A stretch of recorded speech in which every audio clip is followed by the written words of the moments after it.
So Season 1 is officially a wrap, and with Season 2 coming soon, I thought this would be a nice time to reflect on our first season in charge of the Tigers. So I'm going to do a quick recap, and then we'll hand out end-of-season awards to our best Season 1 players. So let's dive right into it.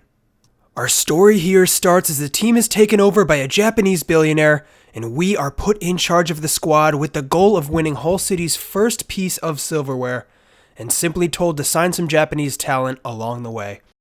We get to know the team in preseason, but it's clear that the squad needs work.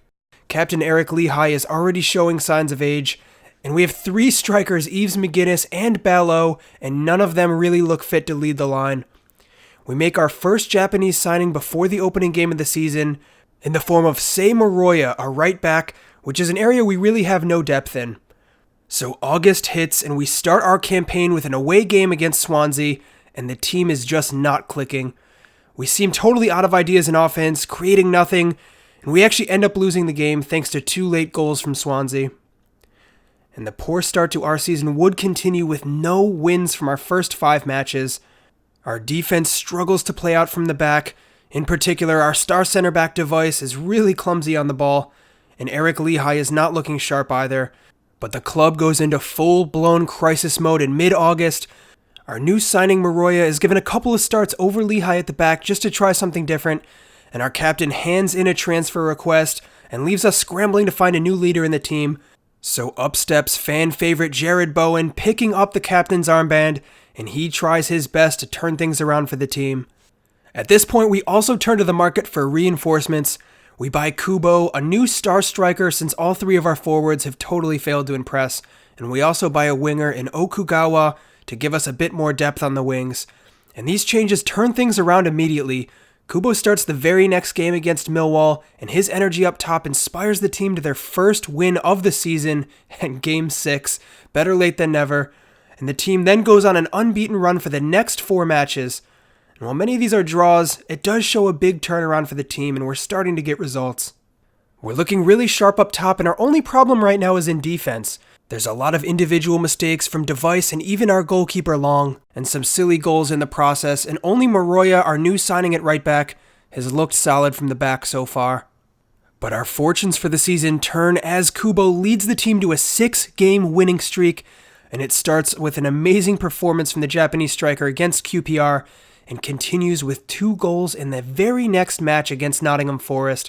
He is on fire at this point of the season, and several other players are starting to step up as well.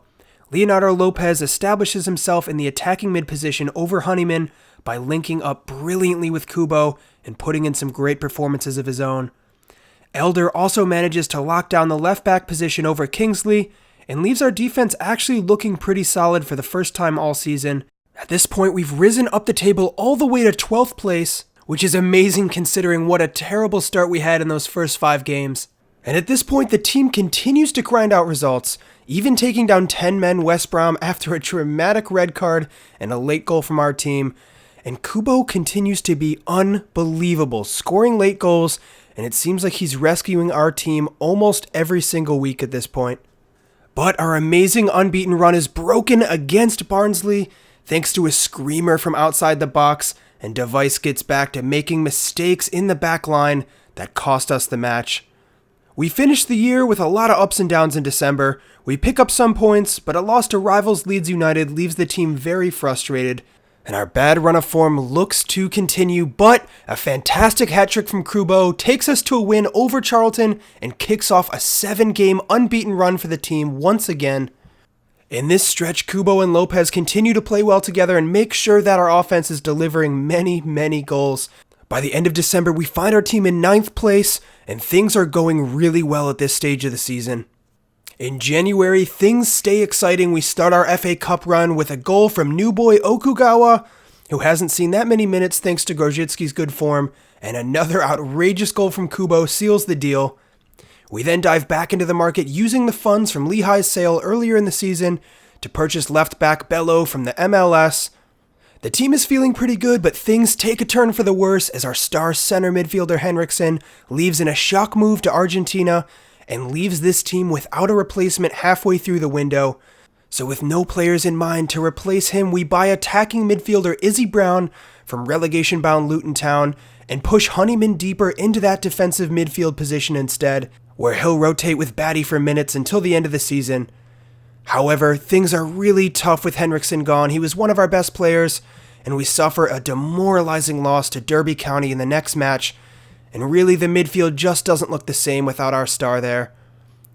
The team bounces back with a huge win against Arsenal in the FA Cup, and it keeps our dreams of silverware alive. Lopez is the star player yet again, and actually keeps new signing Izzy Brown completely out of the lineup and on the bench with his incredible performances. At this point, deadline day approaches and we make one last signing in center back Shaquille Pinas. We need help at the back and Device is still making a lot of mistakes. The high from our Arsenal win wears off very quickly as Brentford smashes the team for another loss in the league, and we lose the very next game to Reading as well, and the team looks really shaken up without Henriksen in midfield. Batty and Honeyman are failing to impress, and we promote our promising youth academy player, midfielder Allen, to give us some more options just in case. At this point, we sit back down in 14th place, and our hopes of promotion seem to have completely faded away. And this form looks to continue in our game against Blackburn. Device is back to his absolute worst, and his poor marking gets us started down a goal. But Lopez steps up again and saves us with two brilliant goals that keep the team headed in the right direction. And at this point, I do not know where the team would be without Kubo and Lopez. And it would be that man yet again. Lopez carries the team to another victory against Huddersfield as Device does his best to ruin our chances with his poor defending.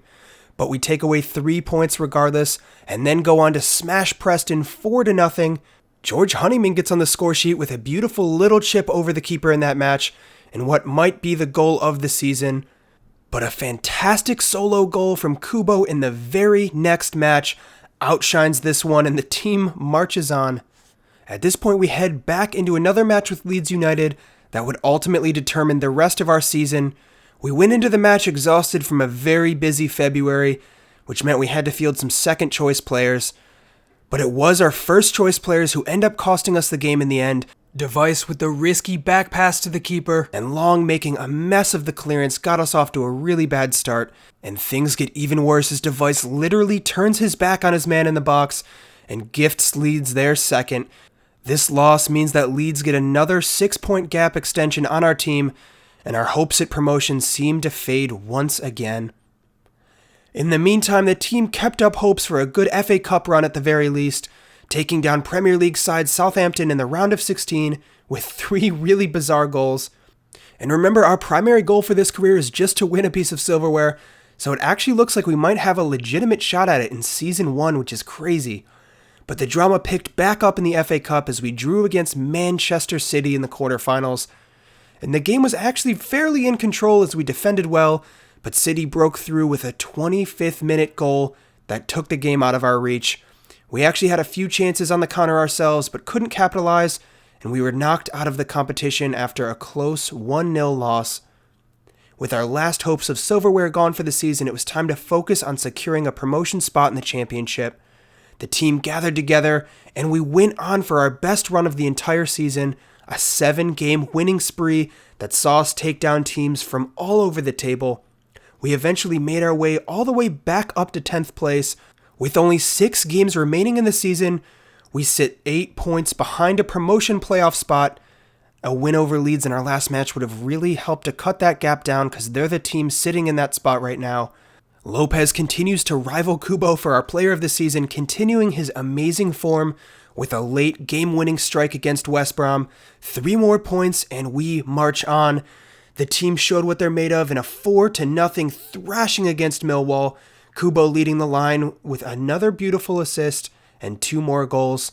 And at this point we sit in 9th place, only 6 points off a promotion spot, and it's a real possibility that we actually could go on and do this now.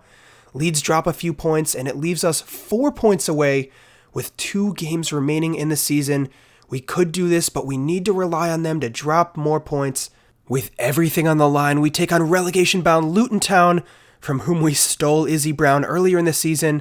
The squad gives it their all, and we beat them 4-1. Kubo scores twice and assists twice, as well as his form picks back up here at the end of the season.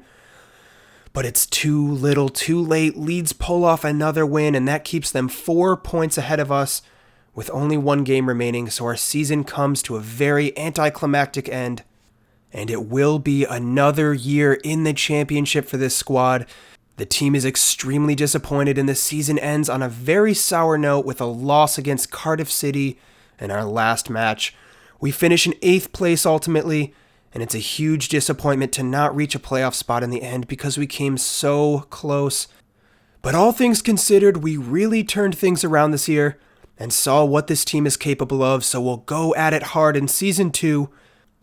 In the meantime, our academy influence continues to build. Connor Davies and Mason Bell, the 2 first signatures we had into our academy, joined the first team, so the squad now looks forward to Season 2 and sets our sights on promotion this time around. But before we move on to Season 2, it's time to hand out some end-of-season awards to the players who stood out the most this year. So first up is Player of the Season, and this goes to Kubo for his amazing performances all year long. He rescued so many points for this team, and I don't know where we would be without him. So next up is our Young Player of the Year award, and that goes to 21-year-old Leonardo Lopez. He broke his way into the team during the second half of the season and established himself as one of the star players in this squad with his dynamic performances week after week.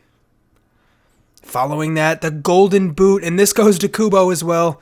The Japanese forward scored 25 goals and 43 appearances, which is 15 more than the next best Lopez, who had 10.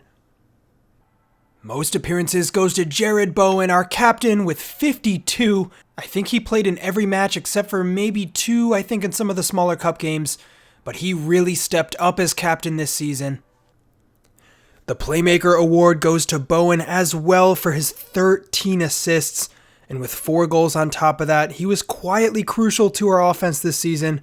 What a player we've got on our hands. He's still got a lot of room to grow. The Most Improved Player Award goes to George Bello, growing by 4 overall. After only signing in January, that is absolutely outstanding. He worked really hard to train, especially towards the end of the season, and he got himself some minutes in the squad, so he's one to watch for the future for sure. Definitely will be getting some more minutes next season. And finally, Goal of the Season goes to Kubo for his outrageous strike against Barnsley. Like I said earlier here, we thought it might be Honeyman with that chip inside the box in just the previous game, but it's hard to beat this. Kubo taking on several men and just having a go with a cannon of a shot down the middle. And we hope to see more of that next year. Alright, well there you have it for Season 1. It was an exciting one, and while it didn't quite go our way in the end, things are shaping up for next season, and I'm sure we'll come back stronger than ever, and a lot of recruits to come in the summer to help us out as well. So that's it for now, guys. Thanks for the support. If you haven't subscribed already, please do that, and I'll be back with Season 2 soon, and we'll kickstart things for our next campaign. But until then, I'm RespectTheJeff, and I'll see you next time.